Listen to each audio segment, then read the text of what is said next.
Well guys, we're here today with another customer who's going to get some fuel into the LPG love. Brian, how are you doing? Can you tell me just a little bit about how you got involved with the LPG and how you found it? Well, I saw an article on it somewhere in the papers, and I thought it might be interesting in getting the car converted. It's a 2-litre petrol, and it's quite expensive when it comes to running on petrol, but since I've got it converted to LPG now, it's made a big difference. I can definitely imagine. Had you any concerns when you were reading the ad, or any concerns in relation to LPG before you got converted? I suppose what happened is I thought that I didn't know enough about it. I didn't know many people who had it done. So anybody who had it done before told me that they had it done back in the 70s or 80s or whenever. For sure, when it was really popular. When it was popular, but they said that they weren't very happy with it, and they had to switch it over from petrol to gas, and there were a lot of complications with it.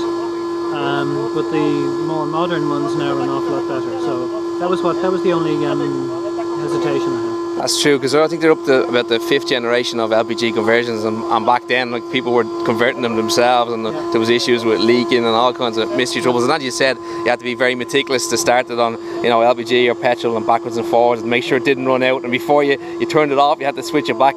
But this whole system is now seamless. Basically, that's what I'm getting from it. And kind of, how much mileage would you do per week, would you reckon? I would do about getting on for 500 kilometres, so about sort of 300, 400 miles a week, something like that. It's not too bad. And all happy miles so far? So far I've had no complaints at all, no problems at all. As long as there's enough filling stations around. The difficulty is trying to get in and to ensure that there's enough stations around and there's not a queue of people, because it takes some time to fill up. But aside from that, that's a very small price to pay. That makes perfect sense. I think a lot of people, as you said, and rightly so, have had concerns because of LPG failures since the 80s, and with the advent of diesel, people didn't see the advantages of it. It was just cheaper to go out and buy diesel than have a petrol and get it converted. Whereas now, people are actually beginning to realise, well, first of all, it's like 80 cents a litre, as opposed to even 140 or 150 for diesel. It's also a lot better for the environment. I don't know whether you're reading recently, there was an article in the Sunday paper in relation to the effects of diesel. I know, that's terrible. Really bad for the brain. That's correct. And the lads here recently, they done a service on a diesel car, wasn't it? It wasn't even that old, and the whole filtration system of it was just caked with this carbon deposits. Well, I think the problem is that people are driving diesel cars around towns and cities, whereas the diesel car is meant for the long run, because otherwise the particulate filters will start filling up. So the cities are getting smog episodes because of diesel engines. And it is in relation to that particulate filters. There actually was a gentleman in here earlier today, and it's funny that you should say that it's in relation to just it's designed really for the short bit. Or this guy actually had that filter replaced 3 times, and it was actually on a Subaru. It was on a Boxster diesel engine, and it was only a couple of years old, and that particular filter kept filling up, and he only runs it on the motorway.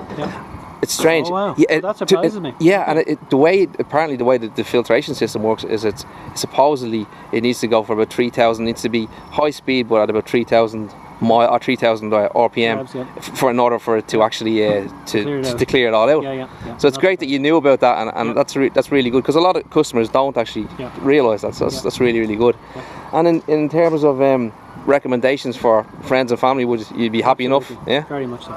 Very strongly, very highly recommended. That's really cool. Have you got the lads to do any servicing on the car? Yeah, they've serviced it, And are you happy with what they've done? Yeah, absolutely, very happy.